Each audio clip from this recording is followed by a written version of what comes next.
Halo Sobat Noba, PTTH Ranah Kaisar episode 688 sudah rilis nih. Tanpa banyak pembukaan, yuk langsung saja kita lanjutkan kisah serunya.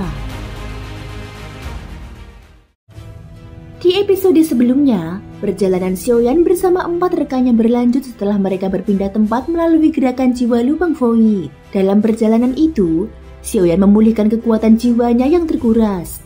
Sementara Xuan Huang berubah menjadi naga sejati untuk membawa mereka melintasi langit. Ketika tenggelam dalam ruang bintang Ji, Xiaoyan berbicara dengan leluhur pertama klan Yuan Shen, Simo. Leluhur itu menegurnya atas penggunaan kekuatan yang berlebihan, namun tetap mengakui bahwa tindakan Xiaoyan dilakukan karena keadaan mendesak. Dalam percakapan tersebut, terbongkar bahwa masa depan klan Yuan Shen sangat bergantung pada kelahiran kembali garis keturunan keabadian fisik. Leluhur Simo menjelaskan bahwa menghidupkan kembali perempuan Yuan Shen yang ditemukan Xiaoyan hampir mustahil tanpa keberuntungan besar.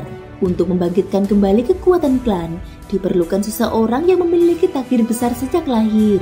Xiaoyan sendiri harus menurunkan seorang putra dan putri bagi klan Yuan Shen, sebelum para leluhur memberikan dukungan penuh agar dia dapat menembus ranah keabadian fisik surgawi. Xiaoyan juga mengetahui bahwa banyak anggota klan Yuan Shen tidak benar-benar menghilang, tetapi pergi menuju alam dewa kekacauan, suatu tempat yang belum layak dia pahami. Setelah kembali dari ruang jiwa, dia terkejut melihat Ye Beijing menatapnya sangat dekat. Perempuan itu menggoda dan mencoba menarik perhatiannya. Namun Xiaoyan bersikap dingin. Pada akhirnya, dia menyampaikan bahwa ada sesuatu yang penting ingin dia minta dari Ye Beijing. Namun dia masih ragu untuk mengatakannya. Di sisi lain, Raja Tianza menggoyangkan kendi araknya. Tampak seolah tidak memperdulikan keberadaan Xiaoyan sedikit pun. Suasana tenang itu mendadak terganggu oleh perkataan Xiaoyan yang sama sekali tidak terduga. "Apakah engkau bersedia membantuku memiliki seorang anak?" ucap Xiaoyan kepada Ye Beijing. Raja Tianzang tersentak. Dia menoleh dengan gerakan cepat, dan arak yang baru saja diteguk langsung membuatnya tersedak hingga batuk berkali-kali. Bahkan Ye Beijing pun membeku sesaat, sebab dia tidak menyangka Xiaoyan akan melontarkan kata-kata seaneh itu. Ye Beijing perlahan mendekat dengan senyum tipis dan sikap yang tampak seolah semuanya sudah ia pikirkan matang-matang. Dia menatap Xiaoyan. "Apakah engkau sudah memikirkannya? Jika demikian, mengapa menunda? Tidak ada hari yang lebih tepat selain sekarang." Lengan halus Ye Beijing putih bagiok melingkari bahu Xiaoyan. Satu dorongan ringan membuat Xiaoyan yang sedang duduk bersila langsung terjatuh ke belakang. Lalu tubuh Ye Beijing menahan gerakannya, menjebaknya dalam posisi menyerupai wall slam. Tanpa peringatan apapun, bibir merahnya langsung menempel pada bibir Xiaoyan. Raja Tianzang terkejut hingga berdiri tergesa-gesa dan mundur beberapa langkah. Dia lalu berbalik, berjalan cepat ke sisi lain kepala naga dan menghadap arah lain. Tidak boleh melihat hal yang tidak pantas, tidak boleh mendengar hal yang tidak pantas. "Amitabha," ucapnya. Xiaoyan segera mendorong tubuh Ye Beijing menjauh. Sorot matanya menunjukkan jelas ketidakpuasan. Ye Beijing memiringkan kepala tanpa kebingungan sambil bertanya, "Bukankah engkau ingin memiliki anak? Bagaimana mungkin hal itu terjadi jika tidak ada langkah berikutnya?" Xiaoyan menghela nafas berat. Dia mengatakan, "Bukan itu maksudku. Aku hanya bertanya apakah engkau bersedia. Dan tentu saja bukan sekarang." Dia merasa tidak berdaya. Dilihatnya Ye Beijing malah tampak jauh lebih bersemangat daripada dirinya sendiri. Mata besar Ye Beijing berkilat-kilat, tubuhnya sedikit condong ke depan. Xiaoyan tiba-tiba berdehem. "Dan sekarang sebaiknya jangan duduk di atas tubuhku." Ye Beijing kembali mengeluarkan suara manja sebelum akhirnya bergeser turun dari tubuh Xiaoyan. Dia berdiri perlahan.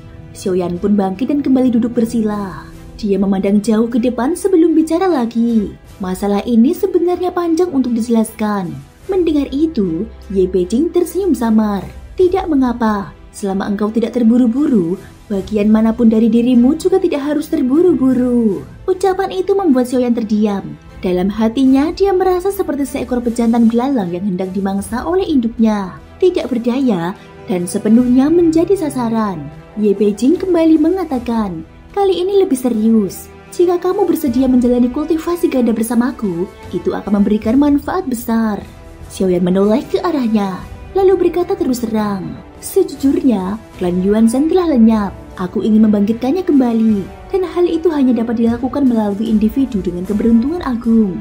Memiliki keturunan darimu, itulah inti dari ras Yuan Shen. Bersediakah kau membantu proses itu?" Setelah mengucap demikian, Xiaoyan mengeluarkan sebuah botol giok dari tangannya. Kali ini Ye Beijing benar-benar terpana. Dia memandang botol giok itu, lalu memandang Xiaoyan dengan ekspresi sulit dipercaya. Apakah engkau sungguh reinkarnasi sang makhluk tertinggi Susang? Saat bereinkarnasi, apakah kepalamu ikut terguncang hingga kehilangan sebagian isinya? Jika engkau terus seperti ini, aku benar-benar akan marah. Ye Beijing menyilangkan lengan. Gerakan sederhana itu membuat lekuk tubuhnya tampak lembut dan penuh tekanan. Dia mendengus kecil. Aku bisa menyetujui untuk memberimu anak, tetapi harus dengan cara yang sesungguhnya, bukan melalui benda aneh apapun. Jika tidak, jangan harap. Xiaoyan terdiam sejenak. Dia menatap botol giok di tangannya, lalu mengangguk tipis. Dia pun menyimpannya kembali. Sepertinya memang belum waktunya. Jika tidak ada takdir, tidak perlu dipaksakan. Dengan itu, Xiaoyan menutup mata, memusatkan hati dan pikiran, membiarkan Ye Beijing berdiri di sisinya dengan kesal tertahan. Namun entah mengapa, sikap Ahju Xiaoyan justru membuat tekadnya semakin kuat untuk menaklukkan hati pria itu. Dia bahkan bergumam sendiri, seperti tidak terima bahwa begitu banyak wanita telah mendekati Xiaoyan, sedangkan dirinya belum berhasil. Xiaoyan tetap tidak menanggapi. Dia terus memulihkan kekuatan jiwanya, memanfaatkan tingkatannya pada ranah jiwa void yang memungkinkannya pulih dalam waktu singkat. Setelah pulih sepenuhnya, dia menggunakan gerakan jiwa void untuk melintasi dunia Sanhai. Tidak butuh waktu lama hingga mereka tiba di wilayah luas yang disebut Laut Mimpi. Pemandangan di atas lautan itu sungguh fantastis. Airnya terus berubah warna, biru jernih, hitam pekat, hingga merah muda seperti mimpi. Fenomena itu dipicu oleh keberadaan rumput laut mimpi yang hidup di kedalaman laut tersebut. Sesaat kemudian, tubuh raksasa Suan Huang menghilang, berubah menjadi sosok manusia yang tinggi dan gagah. Di tangannya muncul sebuah bulu merah menyala. Dia mengibaskannya, dan bulu itu berubah menjadi cahaya yang melesat pergi. Apakah klan Feng memiliki formasi teleportasi besar yang langsung terhubung ke lautan ini? Tanya Xiaoyan. Suan Huang mengangguk tipis. Klan Feng memang unggul dalam formasi larangan. Mereka menempatkan banyak formasi teleportasi di berbagai tempat. Jika tidak, Feng Shi tidak mungkin datang lebih cepat daripada kita. Tanpamu, sekalipun aku menggunakan seluruh kekuatan, aku memerlukan 100 tahun untuk mencapai lautan ini. Sesaat kemudian, berkas cahaya itu kembali. Suara Feng Shi terdengar dari dalamnya, penuh kekhawatiran. Kalian berdua, aku mengalami sedikit masalah. Di wilayah utara Laut Mimpi terdapat suku Putri Duyung. Suan Huang menatap sekeliling, memastikan arah, lalu memandu Xiaoyan. Melalui gerakan jiwa voidnya, laut luas itu seperti diringkas menjadi jejak-jejak cahaya. Xiaoyan hanya perlu memilih satu titik untuk menembus ruang. Di bagian utara laut itu, ombak bergunung deras. Puluhan sosok duyung tampak bertarung. Tubuh mereka ramping, ditutupi sisik halus bagaikan cangkang mutiara, dengan ekor lebar dan berkilau. Namun lawan mereka juga sesama kaum duyung, hanya saja lebih besar, bersisik gelap seperti batu giok hitam dengan semburat merah darah dan duri tajam di ujung ekor. Pertempuran berlangsung sengit, korban berjatuhan tanpa henti. Di tengah kekacauan itu, seekor burung pinik 5 warna mengepakkan sayap dan memancarkan suara panjang yang mengguncang lautan. Fenomena itu menunjukkan kekuatan Feng Shi yang demikian agung. Ini urusan suku Feng, tidak ada kaitannya dengan kalian. Hentikan pertempuran ini, atau aku akan bertindak. Suara Feng Shi menggema, penuh tekanan. Beberapa anggota suku Feng lainnya menyusul dan berdiri di belakangnya. Namun saat itu juga, suara berat dan kelam terdengar dari bawah laut. Air laut menyembur ke langit, seakan melawan hukum alam. Feng Shi mengernyitkan dahi. Kehadiran aura tersebut amat kuat, bahkan menandingi kekuatan para leluhur Pini. Feng Shi mengerutkan dahi. Kekuatan macam apa ini? Thank you guys sudah mendengarkan ceritaku di episode kali ini sampai akhir.